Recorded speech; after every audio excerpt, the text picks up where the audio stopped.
आज आपण सगळीकडे इंडस्ट्री 4.0, आर्टिफिशियल इंटेलिजन्स, वेब 3.0 असे सगळे शब्द ऐकतो, पण आपण गोंधळून जातो की हे काय भानगड आहे आणि उद्याचं जग कसं असेल.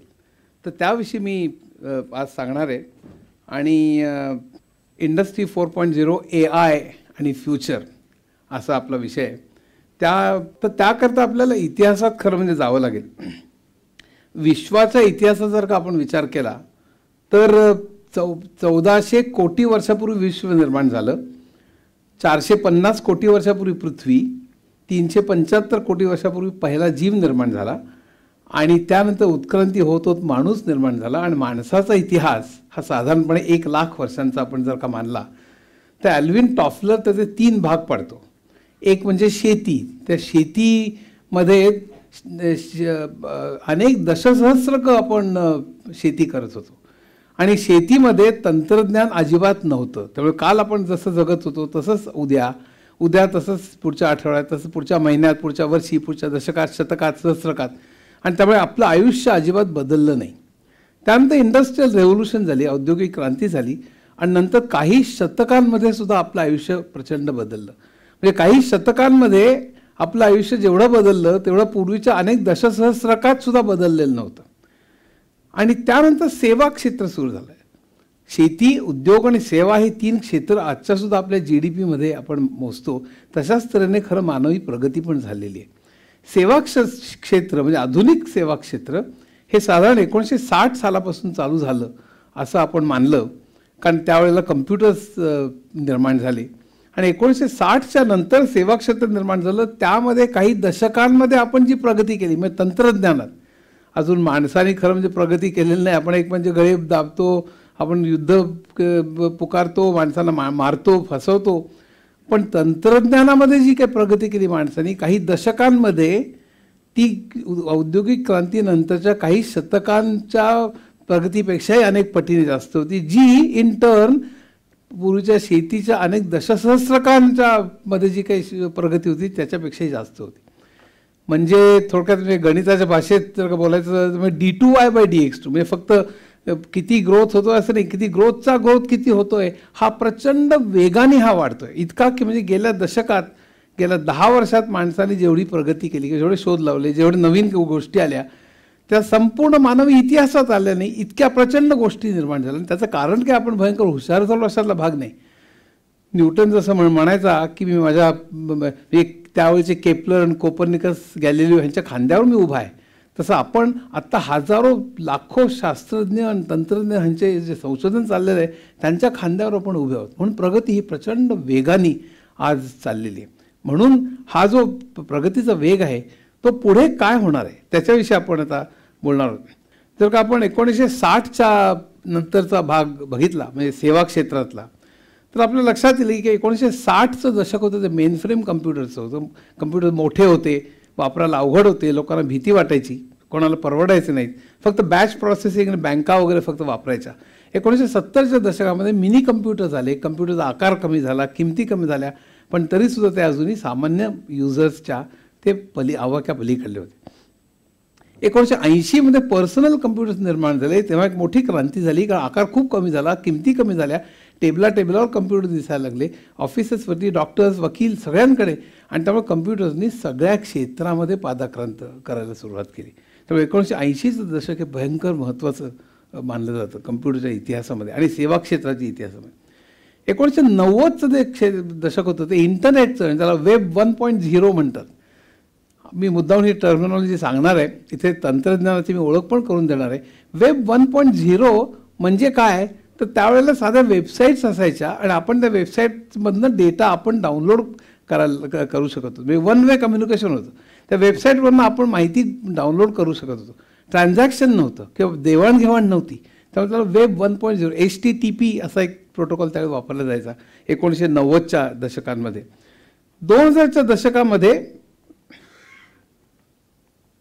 2000च्या दशकामध्ये मोबाईल कम्प्युटर आले, मोबाईल कम्प्युटिंग सुरू झालं आणि त्यावेळेला टेक्नॉलॉजिकल कॉन्व्हर्जन्स म्हणजे कम्प्युटर्स, टेलिव्हिजन आणि मोबाईल ह्यांचं एकत्रीकरण, ह्याला टेक्नॉलॉजिकल कॉन्व्हर्जन्स म्हणतात, तो निर्माण झाला आणि वेब 2.0 निर्माण झाला. वेब 2.0 म्हणजे आता आपण फक्त डाउनलोड डेटा किंवा माहिती करणं ह्याच्या पलीकडे जाऊन आपण सुद्धा माहिती अपलोड करायला लागलो. आणि हे सगळं 2000च्या दशकामध्ये आपण जर सोशल मीडियावरती काही अपलोड करायला लागलो आणि हे फार महत्त्वाचं सुरू झालं त्या काळामध्ये. आणि फक्त डाउनलोड करणं नाही, आपणही अपलोड करायला लागलो. त्यानंतर 2011 साली एक अतिशय महत्त्वाची घटना घडली. 2011 साली जर्मनीमध्ये एक अनाऊन्स झाली गोष्ट आणि त्याला इंडस्ट्री 4.0 असं म्हणतात. मग इंडस्ट्री 4.0 म्हणजे काय ह्याच्याविषयी मी बोलणार आहे. पण तो अतिशय महत्त्वाची गोष्ट आहे. पुढच्या 20, 30, 40 वर्षात इंडस्ट्री 4.0ने आपलं जग व्यापलं जाणार आहे असं माझं मत आहे. आणि त्यामुळे आपलं आयुष्य पूर्णपणे बदलणार आहे. 2020 म्हणजे आजचं दशक आहे, आजचं जे चालू आहे आणि पुढची 20-30 वर्ष काय होणार आहे ते इंडस्ट्री 4.0 प्रचंड वेगाने पुढे वाढणार आहे. त्यानंतर वेब 3.0 येणार आहे. वेब 3.0मध्ये असं आहे की वेब 2.0मध्ये आपला जो डेटा होता म्हणजे आपण वापरू शकत होतो पण आपणही अपलोड करू शकत होतो मोबाईलवरनं. आपण तो सगळ्या डेटावरती कंट्रोल काही कंपन्यांचा होता, गुगल अमुक तमुक वगैरे. तर आता कंट्रोल तो डेटाचा संपूर्ण डिस्ट्रीब्युटेड आणि युजर्सकडे राहावा. त्यामुळे डिस्ट्रीब्युटेड वेबची कल्पना आहे. त्यात ब्लॉकचेन अर्थातच त्याला उपयोगी पडेल, कारण ब्लॉकचेनची कल्पनाच मुळे डिस्ट्रीब्युटेड लेजरवरनं निर्माण झालेली आहे. ब्लॉकचेनच्या विषयी 1-2 मिनिटं नंतर बोलणार आहे. पण मुख्य म्हणजे त्यामुळे वेब 3.0 हे डिस्ट्रीब्युटेड आणि युजरला त्या डेटाचा फायदा मिळावा ही त्याच्यामागची कल्पना आहे. आज आपल्या डेटाचा उपयोग करून मोठमोठे लोक पैसे मिळवतात. मी गुगल काय इतर सगळे मंडळी आपण जे वापरतो डेटा त्याचा वापर करून ॲडव्हर्टिजमेंट देतात आणि त्यांना पैसा मिळतो, युजरला मिळत नाही. वेब 3.0मध्ये युजर्सचा फायदा व्हावा आणि डिस्ट्रीब्युटेड वेब असावं अशी एक कल्पना आहे. मग त्यामध्ये अर्थात artificial intelligence, machine learning, blockchain अशा अनेक तंत्रज्ञान वेब 3.0मध्ये असतील. पण त्यामध्ये मेटाव्हर्स नावाची पण एक कल्पना आहे. मेटाव्हर्स ही कल्पना म्हणजे मुख्य म्हणजे ऑगमेंटेड रियालिटी आणि व्हर्च्युअल रियालिटी ह्यांच्यामुळे निर्माण होणारं एक जग आहे. म्हणजे काय आहे की मी त्याच्याविषयी नंतर थोडंसं बोलीनच, पण एक आभासी विश्व निर्माण होणं आणि त्या विश्वात आपल्याला वावरता येणं चक्क ही मेटाव्हर्सची कल्पना आहे. आज जरी ती बाल्यावस्थेत असली तरी पुढच्या 20, 30, 40 वर्षात ती खूप मोठ्या प्रमाणावर ही येईल असा एक अंदाज आहे. 6G म्हणजे 5G बोलत असताना लोक 6, 7, 8Gची कल्पना करायला लागलेले आहेत आत्ताच. तर त्याच्याविषयी मी सांगेन. तर इंडस्ट्री 4.0 म्हणजे काय, तर त्याच्या 4 रेव्होल्युशन्स इंडस्ट्रीच्या ज्या झाल्या त्यातली पहिली रेव्होल्युशन म्हणजे स्टीम इंजिनची झाली, ती 1750च्या सुमाराला झाली. दुसरी जी झाली ती मास प्रोडक्शन 1920च्या सुमाराला फोर्डनी ज्या मोटार गाड्या चालू केल्या त्यावेळेस टेलरिझम निघाला. आपल्याला मॉडर्न टाइम्स आठवत असेल चार्ली चॅपलिनचा, त्यावेळेला भराभर सगळं वस्तू तयार करणं, मास प्रोडक्शन चालू झालं. तिसरी क्रांती ही झाली ती कम्प्युटर इलेक्ट्रॉनिक्सची झाली, जी 1960च्या नंतर झाली, त्याच्याविषयी आपण आत्ताच बोललेलो आहोत. आणि 4th इंडस्ट्रियल रेव्होल्युशन म्हणजे इंडस्ट्री 4.0 हा जो प्रकार आहे त्याच्यामध्ये स्मार्ट कनेक्टेड ऑटोनॉमस सिस्टम्स म्हणजे आपली घरं, आपल्या ऑफिसेस, आपल्या फॅक्टरीज, आपल्या हॉस्पिटल्स, आपल्या शाळा, आपल्या कॉलेजेस, इवन स्पेस हे सगळं कनेक्टेड असेल आणि स्मार्ट असेल. त्याचा अर्थ काय ते आपण बघणारच आहोत. आता इंडस्ट्री 4.0चे बरेच कॉम्पोनंट्स आहेत. त्याच्यातला पहिला कॉम्पोनंट म्हणजे IoT आणि IIoT. IoT म्हणजे इंटरनेट ऑफ थिंग्स, IoT म्हणजे इंटरनेट ऑफ थिंग्स आणि IIoT म्हणजे इंडस्ट्रियल इंटरनेट ऑफ थिंग्स. तर IoTचा अर्थ असा की आपल्या घरातली जी सगळी इक्विपमेंट आहे ती इक्विपमेंट ही त्या सगळ्यांना सेन्सर्स असतात. पूर्वी डंब इक्विपमेंट असायची, त्या डंब इक्विपमेंटमध्ये त्याच्यात ती स्मार्ट नसायची. स्मार्ट म्हणजे काय, ते इक्विपमेंटमध्ये बारीक चिप जर का असेल मग त्यात इंटेलिजन्स असेल तर त्याला आपण स्मार्ट डिव्हाइस म्हणतो. उदाहरणार्थ आपल्या मायक्रोवेव्हमध्ये किंवा एअर कंडिशनमध्ये त्याच्यात एक चिप असते. आपण जेव्हा टायमर सेट करतो तेव्हा काहीतरी त्याला एक प्रोग्राम असतो आतमध्ये, त्याला एम्बेडेड सॉफ्टवेअर म्हणतात. तो बाहेरनं आपण जसं कोबॉल, सी, जावा किंवा पायथन असं ह्यात लिहावं लागत नाही. तो प्रोग्राम एच करून ठेवलेला असतो, म्हणजे कोरून ठेवलेला असतो, म्हणजे त्याला एम्बेडेड सॉफ्टवेअर म्हणतात. तो त्यामध्येच तो घातलेला असतो त्या इक्विपमेंटमध्ये. तेव्हा आपण टायमर सेट करतो तेव्हा तो आपोआप वेळ कमी करत जातो, टाईम झाला की आपोआप तो मायक्रोवेव्ह बंद होतो. किंवा एअर कंडिशनमध्ये तो सेन्सर्स असतात, ते सेन्सर्स ते तापमान बघतात आणि ते आपण जे सेट केलेलं असतं त्याच्यापेक्षा कमी जास्त झालं की त्याप्रमाणे तो बंद किंवा चालू करतात. अशा तऱ्हेने स्मार्ट डिव्हाइस म्हणजे ज्याच्यामध्ये चिप आहे आणि ज्याच्यामध्ये इंटेलिजन्स आहे, असे डिव्हाइसेस नंतर निर्माण झाले जे आज आपण सगळीकडे बघतो. त्या सगळ्या सेन्सर्स असतात. पण हे सगळे डिव्हाइसेस एकमेकांशी जर का कम्युनिकेट करू शकले आणि इंटरनेटच्या द्वारा, तर त्याला इंटरनेट ऑफ थिंग्स असं म्हणतात. म्हणजे घरातली सगळी उपकरणं सुद्धा एकमेकांशी बोलून आपोआप डिसिजन्स घेऊ शकतील. म्हणजे आपण समजा घरी येत असताना आपोआप मायक्रोवेव्ह चालू होणं, आपोआप गॅस चालू होणं वगैरे. म्हणजे हा जो सगळा प्रकार आहे, म्हणजे आपल्याला जाहिरात आठवत असेल का अमिताभ बच्चन दूरनं एक घरातलं एअर कंडिशन चालू करतो. तो दूरनं जेव्हा इन्स्ट्रक्शन देतो ती इंटरनेटच्या द्वारे ते एअर कंडिशनला ती पोचते, तो एअर कंडिशन तो चालू होतो. तर हा जो इंटरनेट ऑफ थिंग्स म्हणजे सगळी उपकरणं हे एकमेकांना जोडलेली इंटरनेटच्या द्वारे, त्याला IoT म्हणतात.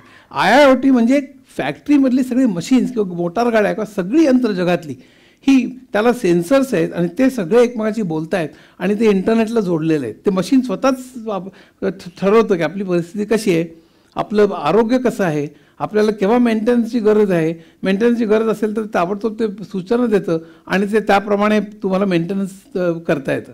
एक मशीन आपलं काम, आपला प्रॉडक्ट एका मशीनवरून दुसरीकडे जात असेल आणि दुसरीकडनं तिसरीकडे तो प्रॉडक्ट पूर्ण होण्यासाठी, तर ते मशीन आपोआप सूचना देतं आणि दुसरं मशीन चालू होतं. म्हणजे मशीन्सनी इंटरनेटच्या द्वारे एकमेकांशी कम्युनिकेट करून मनुष्य विरहित कारखाने चालावेत याच्या पुढच्या जगात, अशी एक कल्पना आहे IIoTमध्ये. त्यामुळे कारखाने, घरं, तसंच सगळी हॉस्पिटल्स ही सगळी सेन्सर्सनी एकमेकांची जोडली जाणं आणि ते एकमेकांशी कम्युनिकेट करणं इंटरनेटच्या द्वारे, हे IoT आणि IIoTमध्ये. दुसरं बिग डेटा. आपण या लाखो कोट्यवधी सेन्सर्सच्या जगात आहेत, ते भयानक मोठा डेटा तयार करतात. हॉस्पिटल्समध्ये ECG अमुक तो सगळ्या इक्विपमेंटमधून अनेक हजारो लाखो पेशंट्सचा डेटा आहे. तसंच पूर्वीच्या बँका, इन्शुरन्स कंपन्या, त्यांचा सगळा पूर्ण डेटा, एवढा मोठा डेटा प्रचंड दर सेकंदाला जर का निर्माण होत असेल तर डेटाचं करायचं काय. तर त्या बिग डेटाचा वापर हा आज डेटा ॲनालिटिक्स आणि त्यातनं काहीतरी संबंध शोधून कन्क्लुजन काढण्यासाठी करता येईल का, असा विचार चालू झाला. आणि त्यातून डेटा सायन्स हा फार वापरला जाणारा शब्द आहे. डेटा सायन्स म्हणजे big data, artificial intelligence, machine learning, हे सगळे त्यात येतात. डेटा ॲनालिटिक्स म्हणजे काय ते एका उदाहरणावरून सांगतो. डेटाबेस मॅनेजमेंट सिस्टीम असते, त्यामध्ये आपण सगळा डेटा स्टोअर केलेला असतो आणि त्या ठिकाणी आपल्याला काय पाहिजे ते आपण विचारतो. म्हणजे वर्गात मुलं आहेत, तर वर्गात 50 मार्कच्यापेक्षा जास्त मार्क मिळवलेल्या विद्यार्थ्यांची मला यादी द्या, तर तो पटपट यादी देतो. हे डेटाबेस करू शकतो. SQL सारख्या क्वेरीज आपल्याला करू शकतात. बिग डेटा ॲनालिटिक्समध्ये किंवा डेटा मायनिंग म्हणा किंवा बिग डेटामध्ये तसं होत नाही. बिग डेटामध्ये आपण मला काय हवं हे सांगत नाही, आपण सगळा डेटा त्याच्या स्वाधीन करतो आणि तो त्या डेटामधनं जाऊन स्टॅटिस्टिक्स वापरून आणि मशीन लर्निंग वापरून त्यातनं कन्क्लुजन्स काढतो, त्यातले संबंध शोधतो. त्याला पॅटर्न रेकग्निशन म्हणतात. पॅटर्न रेकग्निशन हा AIचा किंवा मशीन लर्निंगचा अतिशय मोठा एक भाग आहे. उदाहरण सांगतो. मग त्याला बँकेचा एक मोठा डेटा दिला तर त्याला तो सांगतो की 3 वर्ष नोकरी केल्यानंतर आणि MBA झालेला माणूस जर का आपलं बँकेचं गिऱ्हाईक असेल तर तो गाडी घेतो. असं जर का त्यांनी त्या सगळ्या डेटातून जाऊन हे कन्क्लुजन काढलं तर मग बँक अशा बरोबर 3 वर्ष नोकरी झालेले MBA मंडळी अशा लोकांचे सगळे फोन नंबर मिळवते आणि आपल्या कॉल सेंटरला देते आणि त्यांना थरात फोन करून तुम्हाला लोन हवे का असं करून त्यांना बंडावून सोडते.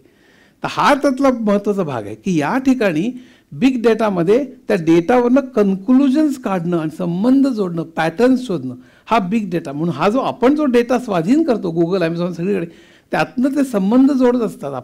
आपण ठराविक सिनेमे बघितल्यानंतर पुढचे सिनेमे सजेस्ट कसं करतं नेटफ्लिक्स आपल्याला किंवा इतर सगळं, त्याचं कारण ते संबंध, ते डेटाचे पॅटर्न शोधत असते. ह्याला कुठले सिनेमे आवडतात, ह्याला कुठले गोष्टी आवडतात. तर हा जो सगळा भाग आहे तो बिग डेटाचा भाग आहे आणि तो त्यांचा AR आणि VR, ऑगमेंटेड रियालिटी आणि व्हर्च्युअल रियालिटी. ऑगमेंटेड रियालिटी म्हणजे आपली जी रियालिटी त्याच्यावर आभासी जग आहे ते सुपर इम्पोज करणं. म्हणजे हा पोकेमॉन गो नावाचा एक प्रोग्राम, खेळ होता, त्याच्यापासून हे सुरू झालं. पण मुख्य म्हणजे असं की त्याची उदाहरणं अनेक आहेत की मला अमुक तऱ्हेची दाढी कशी दिसेल, मला अमुक तऱ्हेची केशरचना कशी दिसेल, अमुक तऱ्हेचा मेकअप कसा दिसेल, किंवा आमच्या घरी फर्निचर अमुक असं ठेवलं तर कसं दिसेल, या भिंतीला रंग कसा दिसेल, तर प्रत्यक्ष काहीही न चष्मा कसा दिसेल, म्हणजे लेन्स कार्ट करतं मला वाटतं ते. किंवा इतर अनेक कंपन्या घरी बसल्या बसल्या तुम्हाला घरचा रंग न देता तुम्ही सांगू शकता मी त्याला पिवळा इथे लाल, मग तो दाखवतो तुम्हाला चक्क कसं दिसेल आणि तुम्ही सिलेक्ट करता की हा हे नको, ह्याच्यापेक्षा तो कमी शेड पाहिजे आणि मग तुम्ही रंग खरेदी करता आणि खरोखरच तो रंग देता. तसंच फर्निचरचं, ह्याला ऑगमेंटेड रियालिटी म्हणतात. व्हर्च्युअल रियालिटीमध्ये मात्र तुम्ही प्रत्यक्ष आभासी जगच निर्माण करता. म्हणजे मला समुद्रकाठी गेलो आहे असं जर का भासवायचं असेल तर त्याला अर्थात तुम्हाला इक्विपमेंट घालावं लागते, हेडसेट घालावा लागतो, हाताला सेन्सर्स लावावे लागतात की तुम्ही चालत जातात तर तुम्हाला खरोखर समोर समुद्राचं चित्र दिसतं, वाळूतनं चालत जात आहे असं तुम्हाला दिसतं. तुम्ही हात जर का पुढे केला तर तुम्हाला चक्क पाण्याचं सेन्सेशन येतं पाणी नसताना सुद्धा. म्हणजे तुमच्यासमोर पूर्ण आभासी जग निर्माण करणं हे व्हर्च्युअल रियालिटीचं भाग आहे. ऑगमेंटेड रियालिटी म्हणजे या अस्तित्वात जी रियालिटी आहे त्याच्यावर सुपर इम्पोज करणं व्हर्च्युअल रियालिटी म्हणजे कम्प्लिटली आभासी जग निर्माण करणं. आणि ह्याच्याच पुढची जी स्टेप आहे त्याला मेटावर्स म्हणतात, मगाशी मी जे सांगितलं. आणि त्याचाच वापर करून फेसबुकने आपलं नाव मेटा दिलेलं आहे. त्याचं कारण काय, त्यांचं म्हणणं असं की आत्ता पण आपण ईमेल पाठवतो, कोणी झूमवरती एकमेकांशी बोलतो, किंवा इतरही काही व्हिडिओ कॉल करतो, हे जे आहे ते फार मागासलेलं आहे. ह्याच्या पुढे 20-30 वर्षात आपल्याला व्हर्च्युअली एकमेकांना भेटता येईल. म्हणजे मी इथे बसलेलो आहे, माझा मित्र न्यूयॉर्कला बसलेला आहे, आणखीन तिसरा कुठेतरी बसलेला आहे, ह्या चौघांना ॲक्च्युअली माझ्या व्हर्च्युअली आपण एकमेकाशी बोलतोय, शेकहँड करतोय, जेवतोय, गप्पा मारतोय, असं आभासी चित्र नुसतं निर्माण करताना मी तो अनुभव घेऊ शकेन. हे आता सध्या उद्या त्याचे हे चाललेले आणि म्हणून फेसबुकला उद्याच्या जगात फक्त फेसबुकचे पोस्ट आणि अशातनं कम्युनिकेट करू नका, तर आभासी जगात आपण एकमेकांची कम्युनिकेशनचा ढाचाच बदलणार आहे. त्यामुळे शाळाचं काय संबंध चित्रच बदलणार आहे आणि आपलं आयुष्य हे वेगळ्या तऱ्हेने आपण घालवत असू. क्लाउड कम्प्युटिंग, 5G आणि ब्लॉकचेन हे फार महत्त्वाची तंत्रज्ञान आहेत. ही पण इंडस्ट्री 4.0चाच भाग आहे.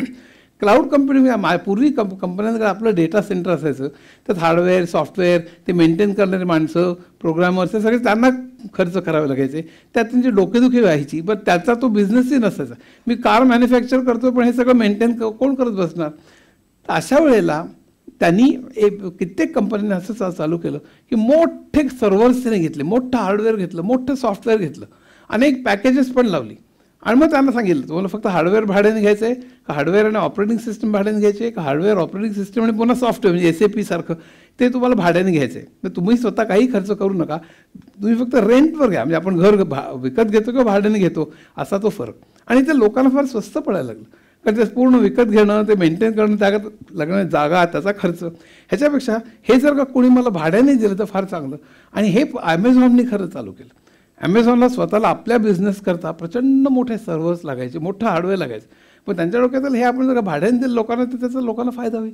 आणि त्यांनी भाड्याने सुरू केलं. इतरही सगळ्या कंपन्या त्यात उतरल्या, गुगल अमुक. आज आपण जेव्हा ईमेल पाठवतो तो सगळं क्लाउडवरती स्टोअर केला जातो. क्लाउड म्हणजे प्रचंड सर्व्हर्सचं एक फार्म असतं, म्हणजे मोठमोठे सर्व्हर्स शेकडो हजारो असतात आणि ते जनरली वेगवेगळ्या ठिकाणी ते ठेवलेले असतात. पण त्या सर्व्हर्सवरती आपला डेटा असतो आणि हे क्लाउड कम्प्युटिंगमुळे प्रचंड मोठी क्रांती झालेली. 5G, आता 5G म्हणजे काय त्याच्याविषयी माझी एक स्लाईड आहे, मी बोलणारच आहे. पण त्याच्या अगोदर मी सांगतो की 1G म्हणजे ॲनालॉग होते आपले फोन्स, 2Gमध्ये डिजिटल झाले, त्याच्यात SMS आपल्याला पाठवता यायला लागले. 3Gमध्ये आपल्याला इंटरनेटला मोबाईलवरनं इंटरनेट ईमेल वगैरे पाठवू शकायला लागलो. 4Gमध्ये आपण व्हिडिओ म्हणजे त्यात मल्टीमीडिया पण पाठवायला लागलो. हे 1 to 4G आज आपण आहोत ते 4Gमध्ये आहोत. आज सगळं जग हे 5G पर्यंत चाललेलं आहे. ते 5Gमध्ये डेटा रेट्स हे भयंकर वाढणार आहेत. आणि 5Gचं कारण काय आहे, इंडस्ट्री 4.0मध्ये 5Gचं महत्त्व काय की इतक्या मोठ्या प्रमाणावर सगळी इन्स्ट्रुमेंट्स, ही सगळी सेन्सर्स आणि सगळी इक्विपमेंट आणि सगळे माणसं ही इतक्या मोठ्या प्रमाणावर एकमेकांशी संवाद साधणार आहेत. Augmented reality, virtual reality, metaverse ह्या सगळ्याला इतकी मोठी बँडविड्थ लागणार आहे, कारण त्यात व्हिडिओ पण. तर या सगळं याला आपल्याला आत्ता जी 4Gची बँडविड्थ आहे ती खूप कमी पडणार आहे. म्हणून 5Gचा विचार चालू झाला. आणि तो 5Gचा विचार गेल्या 3-4-5 अनेक वर्षांपासून चालू आहे. पण आता मात्र 5Gने वेग घेतलेला आहे. तर भारतात सुद्धा परवाच उद्घाटन झालं त्याचं. पण मला असं वाटतं की 5Gचं भयंकर मोठं एक क्रांती त्याच्यामुळे होणार आहे. त्याच्यावरती मी पुढची स्लाईड आहे. ब्लॉकचेन, मगाशीच सांगितलं त्याप्रमाणे की ब्लॉकचेन म्हणजे डिस्ट्रीब्युटेड लेजर. त्याची मूळ कल्पना अशी की आपले सगळे ट्रान्झॅक्शन्स हे एका बँकेच्या थ्रू वगैरे होतात. तर ते मधलं बँक कशाला पाहिजे, म्हणजे गव्हर्नमेंट, बँक ही सगळी मंडळी जी सेंट्रल अथॉरिटी आहे त्याच्या विरुद्ध ब्लॉकचेन हे एक बंड होतं.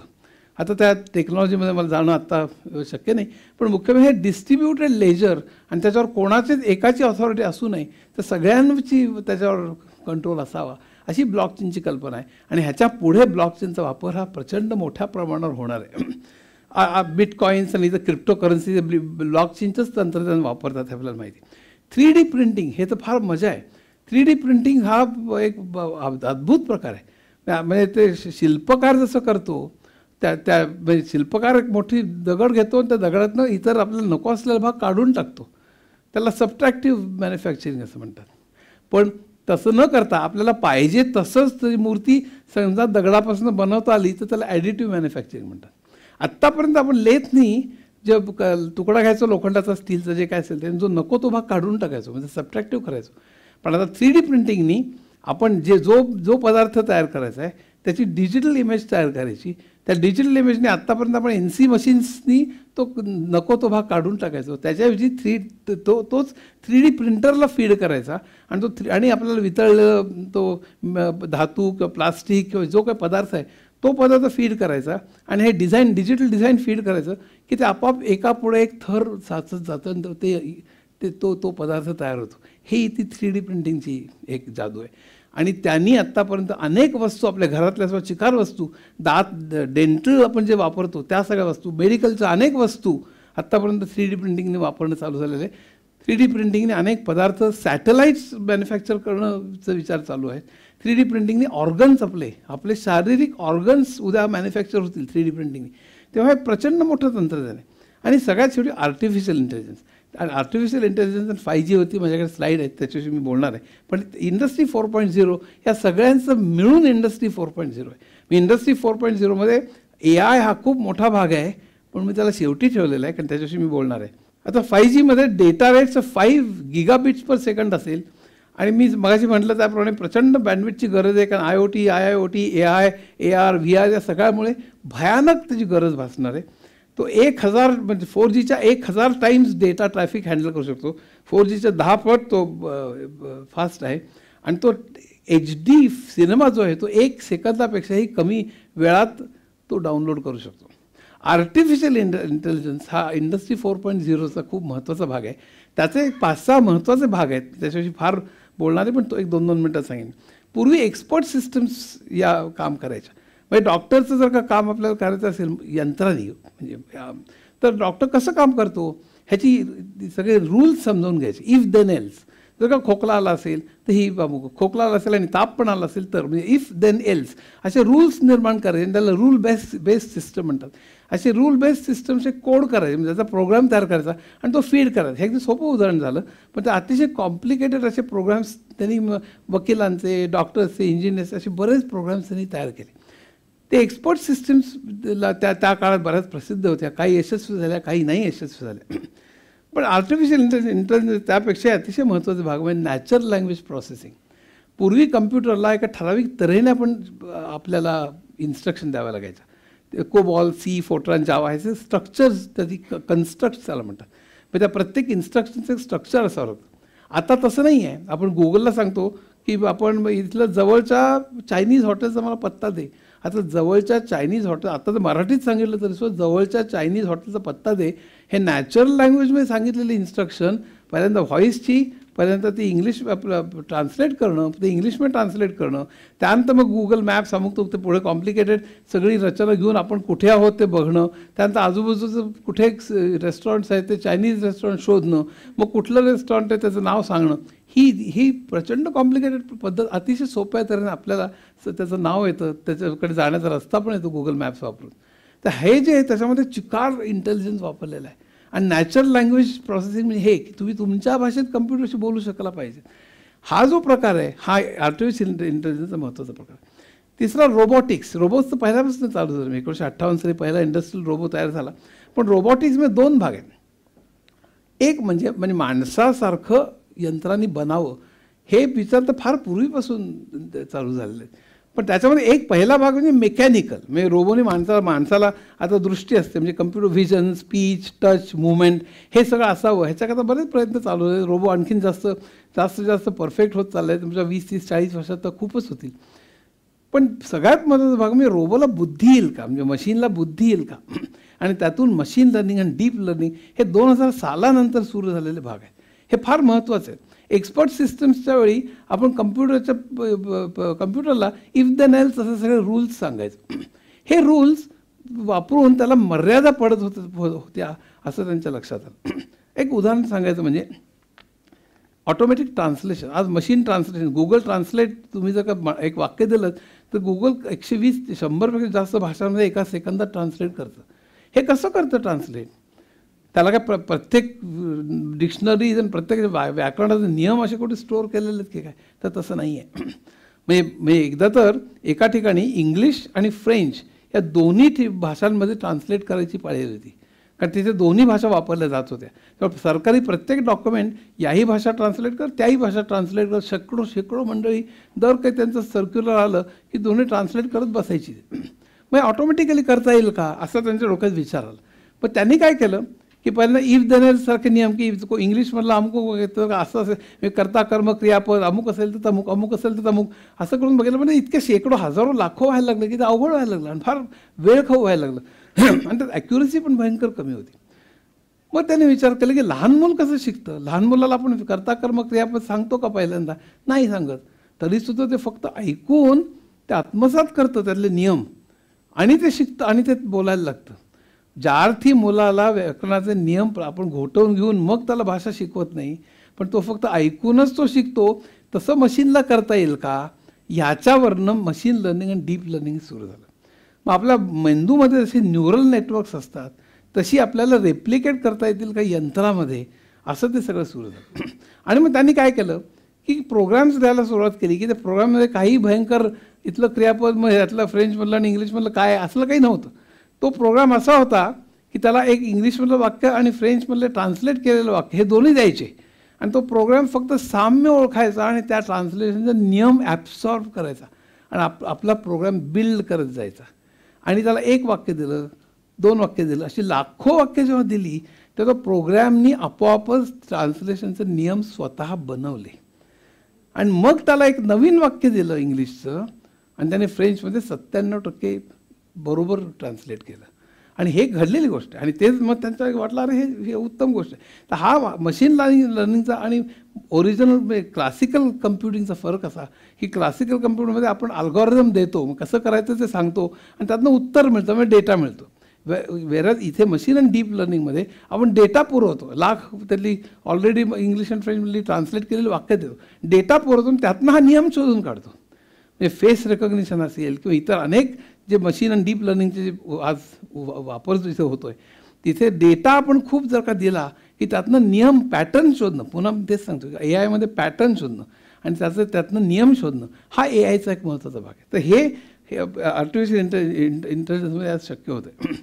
हां, तर याचे परिणाम काय होणार आहेत? हे इंडस्ट्री 4.0 एवढं प्रचंड सर्वव्यापी आहे की त्याचे परिणाम काय काय होणार आहेत. तर जनरल काय काय होणार आहे? उदाहरणार्थ उद्याच्या जगात नाणी नसतील, नोटा नसतील, क्रेडिट कार्ड नसेल, डेबिट कार्ड नसेल, चेकबुक नसेल, काही नसेल. आपल्या मोबाईलवरती 0 आणि 1च्या स्वरूपात आपला बॅलन्स असेल. आपण कुठेही काम केलं आणि आपल्याला पैसे मिळाले की ते इलेक्ट्रॉनिकली 0 आणि 1च्या स्वरूपात माझं बॅलन्स वाढेल. मी कुठे खर्च केले की माझं तो बॅलन्स कमी होईल. मला बाकी ह्या सगळ्याची गरज भासणार नाही. मी पूर्वी जेव्हा भाषण द्यायचं तर लोक हसायचे, पण आता पेटीएम आणि भीम आणि सगळे इतर आलेले आहेत. पुढच्या काही वर्षामध्ये हे सगळं नष्ट होईल. आता त्याला 5 वर्ष लागतात की 20 हा हे बघायला पाहिजे, पण हे सगळं पूर्ण नष्ट होईल.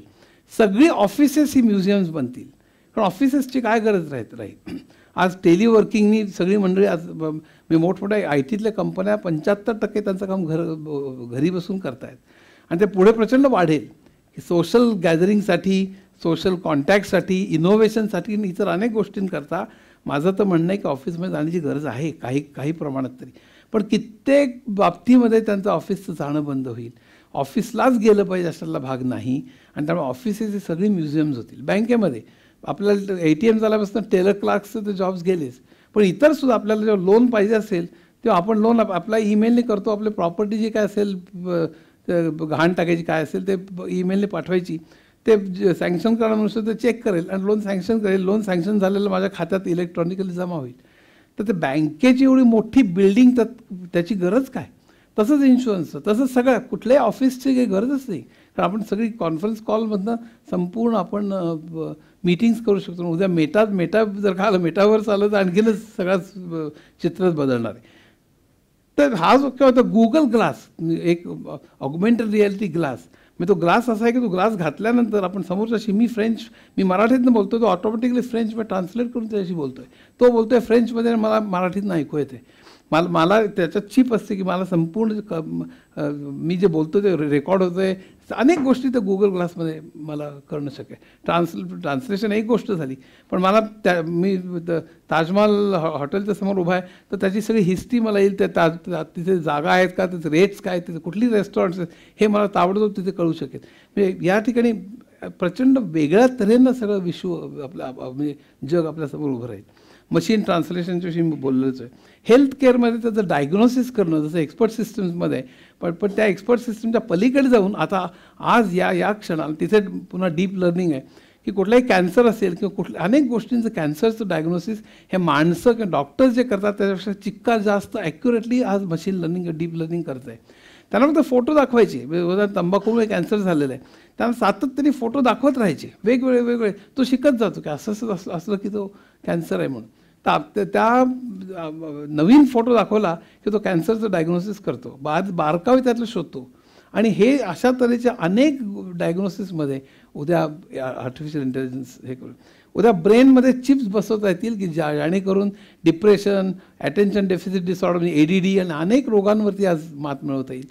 चिप्समुळे बायोनिक्स नावाचा एक प्रकार आहे. पॅरालिसिस झालेला एखाद्याला आणि मला हात उंच करावा असं वाटतोय, पण मला हात उंच करता येत नाही आहे, पण मला हात उंच करावाची इच्छा निर्माण झाली की ती ब्रेनमध्ये कळते, ती त्या चिपला इन्स्ट्रक्शन देते आणि चिप अर्थात हार्डवेअर त्यात बसवावं लागतं, ती चिप त्या हार्डवेअरला इन्स्ट्रक्शन देते आणि माझा हात उचलला जातो. हे बायोनिक्सचे एक्सपेरिमेंट तर खूप पूर्वीपासून निघाले आहेत. म्हणजे मुख्य म्हणजे हे जे सगळं आहे. आणि बाकी हेल्थ केअरमध्ये म्हणजे हॉस्पिटलमध्ये ड्रग इकडनं तिकडनं औषधं नेणं आणणं त्याला रोबोज मदत करतील, पेशंटला खाली उतरवणं, टॉयलेटला घेऊन जाणं ह्याला रोबोज मदत करतील, हे सगळं उघड. आणि हे सगळं स्वप्नवत नाही.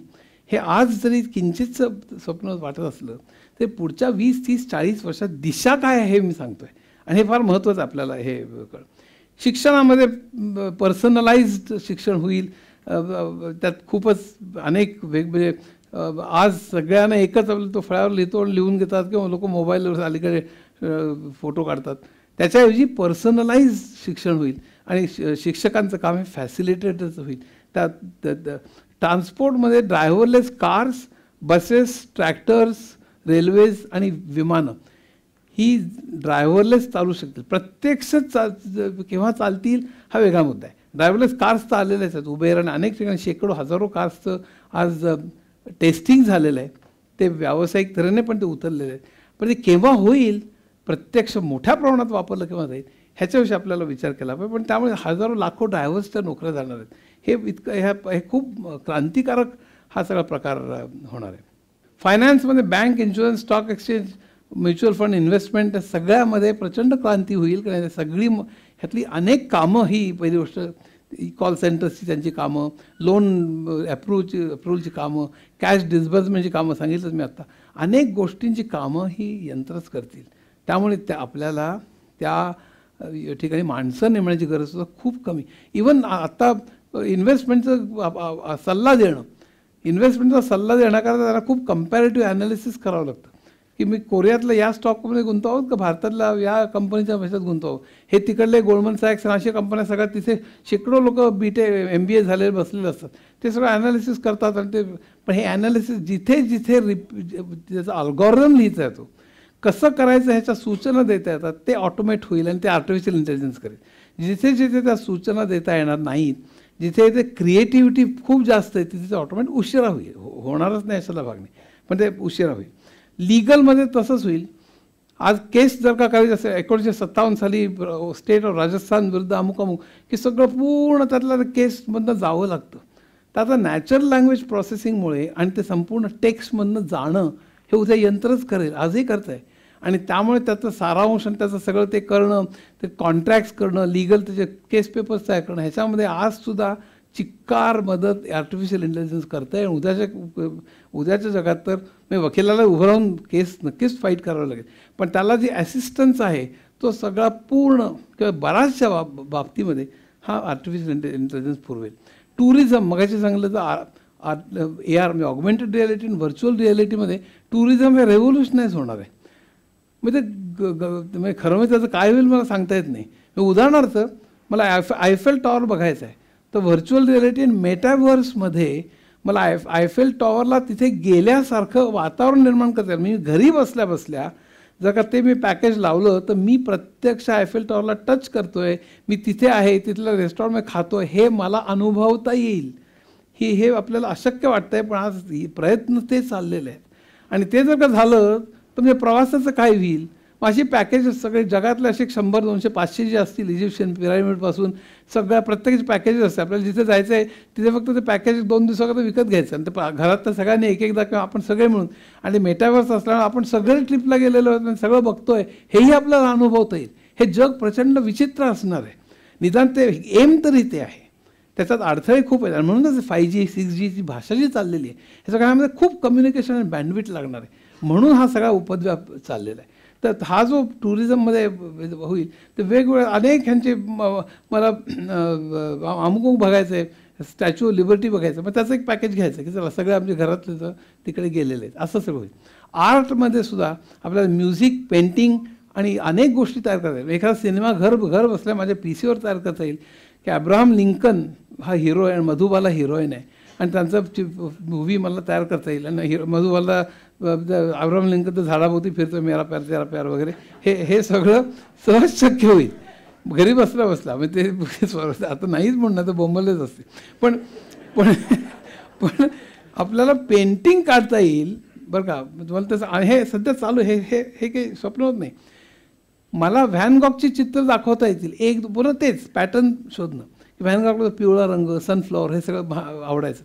तर व्हॅन गॉगची अशी 50 चित्र दाखवायची आणि आता याच शैलीमध्ये तुम्हाला वेगळं एक चित्र काढ म्हटलं की तो त्या शैलीतला पॅटर्न समजावून घेतो आणि त्या शैलीतलं वेगळं चित्र कम्प्युटर काढतो. हा जो सगळा प्रकार आहे बरं तो उत्तम चित्र असतं. म्हणजे व्हॅन गॉग जर का असतं तर त्यांनी तसं काढलं असतं कदाचित. रेम्ब्राचं, पिकासोचं असं त्यांच्या तसंच म्युझिकचं पण बिथोनच्या सिम्फनीज ऐकवायचं त्याला 1, 2, 3, 4, 5, 100 ऐकवायचं. या ह्याच्यात तुम्हाला आता वेगळी एक सिम्फनी बनवून दे. तर बिथोननी कधीही न काढलेली एक सिम्फनी तुम्हाला ॲक्च्युली कम्प्युटर तयार करून देईल. किंवा मुकेशची गाणी ऐकवायची आणि त्याला वेगळं एक शब्द द्यायचे, आता त्याच्या आवाजामध्ये हे गाणं गाऊन दाखव, हे उद्या शक्य होणार आहे. तर हा जो सगळं पॅटर्न रेकग्निशन करून ते रिपीट करणं, फेस रेकग्निशन जसं आपण करू शकतो तसं, तर हा प्रकार एक प्रचंड वेगळाच आपल्याला अनुभव झाला. कन्स्ट्रक्शनमध्ये सुद्धा मी ह्युमन्स 300 ते 600 विटा लावू शकतात आणि रोबोट्सचे 3000 लावू शकतात. 3D प्रिंटिंगचं मी मगाशी सांगितलंच. तर आता हा जो प्रकार रोबोट्सचं घर, फॅक्टरी, ज्येष्ठांना मदत करण्यापासून चंद्रावर आणि मंगळावर सुद्धा जिथे माणसं जाऊ शकत नाहीत किंवा जिथे हात बुडवला तर ते केमिकलने हात भाजेल अशा ठिकाणी रोबोट जातात. घरी फ्लोअर स्वच्छ करण्यापासून कुकिंगपासून. जपानमध्ये एक हॉटेल आहे तिथे माणूसच नाही आहे, फक्त रोबोट चालवतात. अशा अनेक भाग आहेत. मी हे सगळं स्वप्नच वाटेल म्हणून फार त्याच्यावर मी बोलत नाही, पण अनेक. तर आता या सगळ्यामुळे काय होणार आहे, या सगळ्यामुळे अनेक स्किल्स ही प्रचंड मोठ्या प्रमाणावर बदलणार आहेत. मी एका समाजशास्त्रज्ञांनी सांगितलेलं आहे की आपल्या आयुष्यामध्ये 6 वेळेला आपल्याला अनलर्निंग आणि लर्निंग करावं लागेल. म्हणजे पूर्वी ज्या तऱ्हेने आपण काम करत होतो ते विसरून नवीन तऱ्हेने आपल्याला काम करावं लागेल. म्हणजे जॉब बदलणं म्हणजे इन्फोसिस सोडून TCS नव्हे किंवा बँक ऑफ बरोडा सोडून बँक ऑफ इंडिया नाही. जॉब ज्या तऱ्हेने करतोय ते, म्हणजे टेलर क्लार्क्स आले, उदाहरण मी दिलेलं आहे, ATM आले आणि टेलर क्लार्क्सचे जॉब गेले. ॲनिमेशन आलं नाही, आर्टिस्ट म्हणजे वॉल्ट डिझनेनी आपल्या गराजमध्ये शेकडो आर्टिस्ट ठेवले होते. त्यावेळेला ॲनिमेशन हे चित्र काढून ते चित्र सुपरइम्पोज करून आपल्याला ॲनिमेशनच्या फिल्म दाखवल्या जात असत. शेकडो हजारो चित्र लागायची त्या करता. त्या सगळ्या आर्टिस्टचे जॉब केले. जेव्हा 2D ॲनिमेशन आलं, आता 3D ॲनिमेशन. आता तर म्हणजे एखादी टूथपेस्ट इकडनं तिकडनं उडून आपल्या हातातनं उडून वरती जाऊन खाली येते. न्यूटन साडग्यामध्ये गरगर फिरला असता हे काय चाललंय म्हणून. किंवा तर अशा तऱ्हेचं सगळं तर 3D ॲनिमेशन तर वाटेल ते करतात. कॅड कॅम आल्यापासून ड्राफ्ट्समॅन जे होते टीस्क वाजून चित्र काढायचे, ड्रॉइंग करायचे, त्यांचे जॉब्स गेले. वर्ड प्रोसेसर आणि DTP गेले आणि टायपिस्टचे जॉब गेले. आज तर DTP शिवाय कुठलंही पुस्तक किंवा वर्तमानपत्र असणंच शक्य नाही. म्हणजे का 10 वाजता कुठे अमेरिकन प्रेसिडेंटचा खून झाला, पूर्वीच्या काही खेळे जुळवणे असायची, तसं असेल तर काही चित्र आता खेळे जुळवणी झालेली आहे. आता उद्याच्या पेपरवर येणं शक्य नाही, परवाच्या पेपरमध्ये. पण आता 10 वाजता इंटरनेटवरनं पट बातम्या आणि फोटो घेऊन आपण ती चौथ्या पानावर जे येणार होतं, पहिल्या पानावर जे येणार होतं ते चौथ्या पानावर ढकलणं आणि पहिल्या पानावर कोणाची बातमी देणं हे 10 मिनिटात आपल्याला होऊ शकतं आणि उद्याच्या पेपरामध्ये ते येऊ शकतं. हे जो मध्य वर्तमानपत्र करणार नाही आणि म्हणजे आम्ही वापरणार नाही DTP डेस्कटॉप पब्लिशिंग, तर ते वर्तमानपत्र मागे पडेल, ते कोणी घेणार नाही. तर वर्ड प्रोसेसर आणि DTPमुळे टायपिस्टचे जॉब गेले. इन्शुरन्स आणि बँकिंगमुळे मॅनेजर्स, एजंट्स आणि अकाउंटंटचे जॉब गेले. ड्रायव्हरलेस कार्समुळे ड्रायव्हर्सचे जॉब, ऑटोमेटेड सॉफ्टवेअरमुळे कोडर्स आणि टेस्टर्स. आज फक्त जे नॉर्मल कोडिंग अँड टेस्टिंग आहे, ज्याचा पूर्ण अल्गोरिदम लिहिता येतो की ते कसं करायचं, ते ऑटोमेट करणं सध्या चालू आहे. तर हे जे सगळं आहे ते आपल्याला त्याचा विचार केला पाहिजे की कुठली, आता उदाहरणार्थ एक्सपीडिया वगैरे अनेक ट्रॅव्हल एजंट सगळे नष्ट झाले. एक सहज सांगतो, 1996 साली बिल गेट्सनी business at the speed of light नावाचं पुस्तक लिहिलं. अतिशय सुंदर पुस्तक आहे. त्यात त्यांनी सांगितलं होतं की मिडलमॅन सगळे नष्ट होतील. आणि खरी गोष्ट आहे, आज नाही आणखीन 20-30 वर्षांनी लक्षात घ्या. मला ट्रॅव्हल एजंटची काय करायचं, मी इंटरनेटवर जर का तिकीट बुक करू शकत असेल तर ट्रॅव्हल एजंट मधला मिडलमॅन कशाला पाहिजे. आज मी जर का आता ॲमेझॉन मिडलमॅनच एका तऱ्हेने, पण प्रोड्युसर, उद्या तर प्रोड्युसरकडनंच मी जर का वस्तू विकत घेऊ शकेन. समजा एक शर्ट आहे आणि मला व्हॅन ह्युसेनकडनंच त्यांच्याच गोडाऊनमधून मी मागवला आणि ऑगमेंटेड रियालिटीप्रमाणे कलर बिलर चूज केला, माझ्यावर कसा दिसतो बघितलं आणि ऑर्डर केली मी आणि तो मी मागवला. तर मधल्या दुकानांची काय गरज आहे की दुकानामध्ये बुटाचं दुकान, कपड्याचं दुकान, ह्या सगळ्याची गरज भासणार नाही. फार तर इंटिग्रेटेड अशी ॲमेझॉनसारखी किंवा मोठे सुपर मार्केटसारखी काही फक्त शॉप्स राहतील की त्या प्रोड्युसरकडनं तिथे आणि तिथनं आपल्याकडे एवढं एक कदाचित लेवल राहील. पण त्या मधले होलसेलर्स, रिटेलर्स, ही दुकानं, या सगळ्याची गरज भासेल का, हा तर महत्त्वाचा प्रश्न बिल गेट्सने उभा केला होता. आणि मला वाटतं तो अतिशय मोठ्या प्रमाणावर तो पुढच्या काळामध्ये हे सगळे मिडलमॅन जे आहेत सगळे, ही दुकानं, बूट, कपडे आणि शेकडो गोष्टींची जी दुकानं आहेत, त्या सगळ्या दुकानांची गरज भासेल का, उद्याचं जग कसं असेल, हा त्यातला खूप महत्त्वाचा भाग. लँग्वेज ट्रान्सलेशनमुळे ट्रान्सलेटर्सचे जॉब जातील. ऑटोमॅटिक टेलिफोन सिस्टीममुळे टेलिफोन ऑपरेटर्स, आता कॉल सेंटर्स तुम्हाला मशीनच उत्तर देतं बऱ्याचदा. तर हा जो नंतर ऑटोमेटेड असिस्टिंग सॉफ्टवेअरमध्ये सेक्रेटरीज, इंटरनेट म्हणजे मिडलमॅन, बुकशॉप्स तर जातीलच. युरोप आणि अमेरिकेतल्या अनेक बुकशॉप, शेकडो बुकशॉप्स बंद झालेले आहेत. पुण्याच्या पुण्यावर 3-4 बुकशॉप गेल्या 2-4 वर्षातच बंद झाले. गरजच काय, तुम्ही ॲमेझॉनवर मागवू शकता किंवा प्रत्यक्ष इव्हन आता उद्या पब्लिशरकडनं मागवू शकाल. तर तुम्हाला ते शॉपमध्ये जाऊन करण्याची काय गरज आहे. आता तर ते तुम्हाला त्याचा रिव्ह्यू वाचणं, ते काही पानं चालणं, हे सगळं शक्य होईल. म्हणजे त्यामुळे तर हा जो मधले रिटेल्स आणि सगळ्याची शॉप्स सगळी नष्ट होणं, तर हे प्रचंड मोठ्या प्रमाणावर. आता या ठिकाणी एक बघितलं पाहिजे. त्यामुळे माणसाने काय करायचं हे बोलणार, मग मी कंपनीजकडे बोलणार आहे आणि थोडा वेळ संपवणार आहे. माणसाने आपण काय केलं पाहिजे, तर या ठिकाणी एक महत्त्वाची गोष्ट अशी की सातत्याने अनलर्निंग आणि लर्निंग केलं पाहिजे. कारण 6 वेळा आपल्याला जर का कामाचं स्वरूप बदलणार असलो आपण, तर आपल्याला सातत्याने जुनी स्किल्स विसरून नवीन स्किल्स आपल्याला आत्मसात केली पाहिजे. म्हणजे माझ्याच आयुष्यामध्ये बेसिक +2, व्हिज्युअल बेसिक, नंतर कोबॉलचे 3-4 व्हर्शन्स, फोर्ट्रान 477 वगैरे, त्यानंतर सी, एडा, पण या सगळ्यांची कारणं वेगळी होती. सी पोर्टेबिलिटी करता होतं, फोर्ट्रान कॅल्क्युलेशन करता होतं, कोबॉल कमर्शियल ह्याच्या करता होतं, बेसिक शिक्षणा करता होतं, एडा हे मिलिटरी करता होतं, जावा इंटरनेटसाठी होतं. प्रत्येकाची कारणं होती ती भाषा निर्माण. पण ती इतकी पटापट बदलत गेली. माझ्याच आयुष्यामध्ये 20-21 भाषा असतील, मला सगळ्या येत नाहीत. 10-12 काम केलं मी, पण मला माहिती आहे की केवढा प्रचंड वेगाने.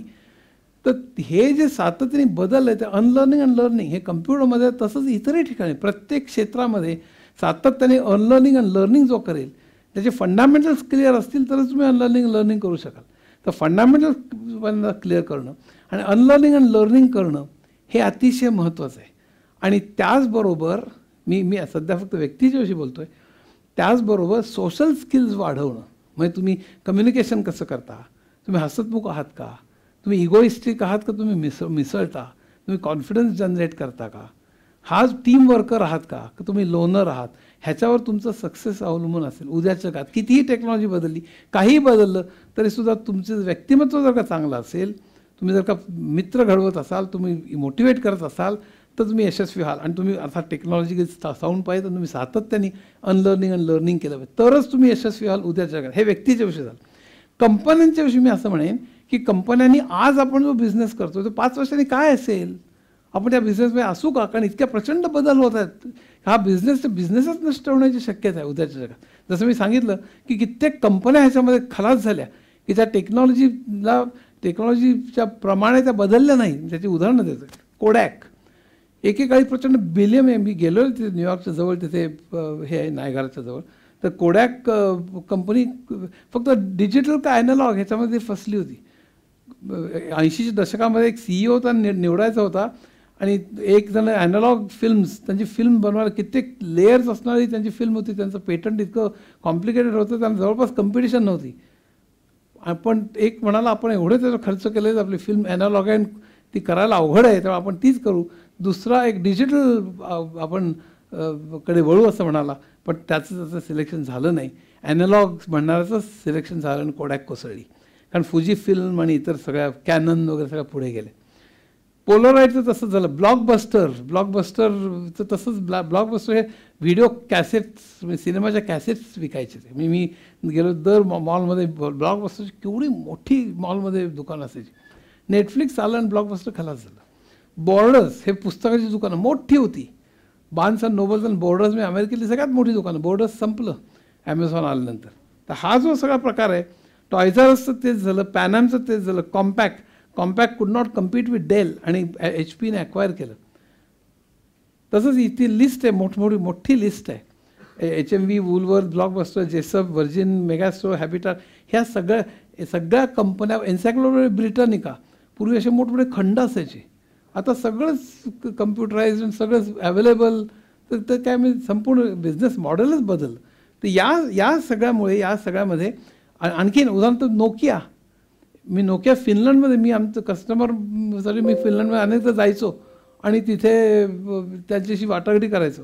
तर त्यामध्ये ते संपली, कारण अँड्रॉईड त्यांनी स्वीकारलं नाही आणि नोकिया बस कोलॅप्स. तर हा जो सगळा प्रकार आहे तो आपण लक्षात घेतला पाहिजे. तर उद्याच्या जगामध्ये उद्याच्या जगात काय होणार सांगतो. अब्दुल कलाम जसं म्हणाले तसं हे उद्याचं हे शतक हे IT, BT आणि NT, इन्फॉर्मेशन टेक्नॉलॉजी, बायोटेक्नॉलॉजी आणि नॅनो टेक्नॉलॉजी. मी नॅनोविषयी बोललेलं नाही आहे, कारण नॅनोविषयी बोलण्यासारखं खूप आहे. पण या 3 टेक्नॉलॉजीजनी हे शतक पूर्णपणे डॉमिनेट झालेलं असेल. आणि त्यात अनेक आहेत. जसं मी कॉईन्स नष्ट होतील असं, म्हणजे आता फास्ट ट्रॅव्हल उद्याच्या जगात हे मी मुंबई ते पुणे 7 मिनिटात आपण कव्हर करू. आणि हे फार भयंकर अवघड काही नाही, भयंकर स्वप्नसुद्धा नाही. हे पुढच्या 10-20 वर्षाचं शक्य होईल. प्रचंड टॉल बिल्डिंग. ह्युस्टनमध्ये एक प्रयोग झाला होता की एका बिल्डिंगमध्येच पूर्ण शहर, मग त्याच्यामध्ये अक्षरशः प्रचंड मोठ्या जागेवरती आणि शेकडो मजले, आणि त्या एकाच बिल्डिंगमध्ये आणि घरं एकाच बिल्डिंग, हॉस्पिटल एका, मैदानं, स्विमिंग पूल्स, हॉस्पिटल्स, सगळं त्या एका बिल्डिंगमध्ये आहे. अगदी म्हणजे स्मशानसुद्धा आहे. म्हणजे कारण तिथं की आत एकदा गेला की बाहेर येण्याचा प्रश्न नाही थोडक्यात. इतकं ते ह्युस्टनमध्ये ते झालेलं होतं. पण उद्याच्या जगात असंच, पण ते मला वाटतं 9/11 नंतर त्याने तो प्रोजेक्ट बंद केला. एक लक्षात ठेवलं की ग्रीन इकॉनॉमीसुद्धा येणं शक्य आहे उद्याच्या जगात. आज जो प्रचंड ऊर्जेचा प्रश्न आहे, पण जर का आपण आत्ताची जी नवउदारमतवाद, निओलिबरलिझम जो आहे, सारखं स्पर्धा, मागे लागा, वस्तू घ्या, फेका, आणि ह्याच्यामध्ये आपण मागे लागलेलो आहोत आणि कन्झ्युमरिझमच्या मागे लागलेलो आहोत. हे जर का आपण सोडलं नाही तर ग्रीन इकॉनॉमी येणं शक्य नाही. तर त्यामुळे त्याला कॅव्हिएट आहे. पण आपलं आयुष्य 100 ते 120 वर्ष कदाचित असेल. म्हणजे आणखीन काही वर्ष थांबलं तर 150-200. म्हणजे आपण करणार काय? म्हणजे माणसं 50-60 वर्ष जगतील, 70 वर्ष जगतील, गोळी घेतील, झोपतील, पुन्हा 20 वर्षांनी उठतील. आता नवीन काही सिनेमे, मित्र मैत्रीण काय आहेत का बघतील, आणि नंतर मग पुन्हा एक गोळी घेऊन 20 वर्ष झोपतील. कंटाळतील ना, काय करणार काय. पण त्यामध्ये आयुष्य कसं असेल हा वेगळाच विषय. अनेक रोगांचं डिसीजवरती मात वगैरे करता येईल. पण त्याच वेळेला काय होईल, प्रचंड अनसर्टनिटी असणार उद्याच्या जगात. इनसिक्युरिटी जॉब्सची आणि एकंदर समाजाची समाजामध्ये तेढ खूप वाढेल, इनइक्वॅलिटी खूप वाढेल. का हे संबंध टेक्नॉलॉजीचा प्रोग्रेस आहे आत्तापर्यंत जो गेल्या 30-40 वर्षात, त्याची फळं सगळीकडे सगळ्यांना मिळालेली नाहीत. गरिबांपर्यंत ती प्रगती पोचलेली नाही. त्यामुळे आपली समाज आणि अर्थव्यवस्था तीच राहिली तर आपल्याला विषमता हे प्रचंड वाढेल. क्लायमेट क्रायसिस हा खूप मोठा वाढेल, निओलिबरलिझम आणि हे सोडलं नाही तर. आणि न्यूक्लिअर थ्रेटसुद्धा, युद्धाची सुद्धा थ्रेट प्रचंड मोठी वाढेल. अनएम्प्लॉयमेंट भयंकर वाढेल, अंडर एम्प्लॉयमेंट वाढेल. म्हणजे 30 ते 60% एवढ्या टेक्नॉलॉजीमुळे आता वेगवेगळे हे आहेत की 30 ते 60% बेकारी वाढेल असं काहींचं म्हणणं आहे. कित्येकांचं म्हणणं आहे की हे एवढी वाढणार नाही, कारण नवीन जॉब्स वेगळे तयार होतील. कित्येक जॉब्स नष्ट होतील पण नवीन जॉब्स तयार होतील. नवीन तेवढ्या प्रमाणात तयार होतील की नाही हा एक खूप मोठा वादाचा विषय. रोबॉट्स वॉर, उद्याची युद्ध ही रोबॉट्सची युद्ध होतील. दोन देशांमधली युद्ध म्हणजे कोणाचे रोबॉट्स जास्त सशक्त आहेत, कोणाचे रोबॉट जास्त विनाशकारी आहेत त्याच्यावरून युद्ध होतील. सर्व्हेलन्स स्टेट म्हणजे आपल्यावरती सातत्याने पाळत ठेवण्यात येईल. म्हणजे जॉर्ज ऑर्वेलची 1984 जी कादंबरी होती तशासारखं आपल्यावर सातत्याने कोणी ती पाळत ठेवतोय अशाच. म्हणजे एक सोशल डायलेमा नावाची एक फिल्म आहे नेटफ्लिक्सवरती, जरूर बघावी. जो डॉक्युमेंटरी माहिती. आणि झुबॉफ नावाच्या ऑथरचं दी सर्व्हेलन्स कॅपिटलिझम नावाचं पुस्तक आहे, तेही जरूर वाचावं. आपलं सातत्याने आपल्यावरती एक पाळत ठेवणारं एक स्टेट निर्माण होईल. आणि या सगळ्या बेकारी विषमता या सगळ्यामधनं जर का 30-40 टक्के लोकांना काम नसेल तर करायचं काय? त्यांनी घरी बसायचं. त्यांचं इन्कमचं काय? त्यावेळेला सुबत्ता एवढी आलेली असेल की सरकारकडे पैसा असेल आणि त्यामुळे सरकार तुम्ही काम करा न करा तुम्हाला दर महिन्याला पैसे पाठवत राहील. त्याला युनिव्हर्सल बेसिक इन्कम म्हणतात. त्याच्यावरती प्रचंड मोठी चर्चा आज इंटरनेटवरती चालू आहे. ते UBI चालू होईल की काय अशा तऱ्हेची एक खूप मोठी त्याच्यावरती चर्चा चालू आहे. फक्त त्याच्यानंतर पैसे मिळतील पण त्यांनी करायचं काय हे त्यांच्या संस्कृतीवर अवलंबून असेल. दारू पिऊन खून करणं एक झालं, दुसरं म्हणजे काहीतरी वाचन संगीत हे दुसरं झालं, हे त्यांच्या संस्कृतीवर अवलंबून असेल. त्यामुळे हे मात्र आपल्याला एवढी टेक्नॉलॉजिकल प्रगती जरी झाली तरी आपली संस्कृती आपण हे केली पाहिजे. आणि मला असं नेहमी वाटतं की हे सगळं जरी झालं तरीसुद्धा आपण सर्वसामान्यांना कधी विसरता कामा नये. की कितीही तांत्रिक प्रगती झाली तरीसुद्धा ही प्रगती जर का सर्वसामान्यांपर्यंत पोचली नाही, तिथे अर्ध जगात जवळपास उपाशी आहे. त्या 30% तर नक्कीच आहे. युद्ध चालू आहे सगळीकडे, प्रचंड एक क्लायमेटचा मोठा क्रायसिस आहे.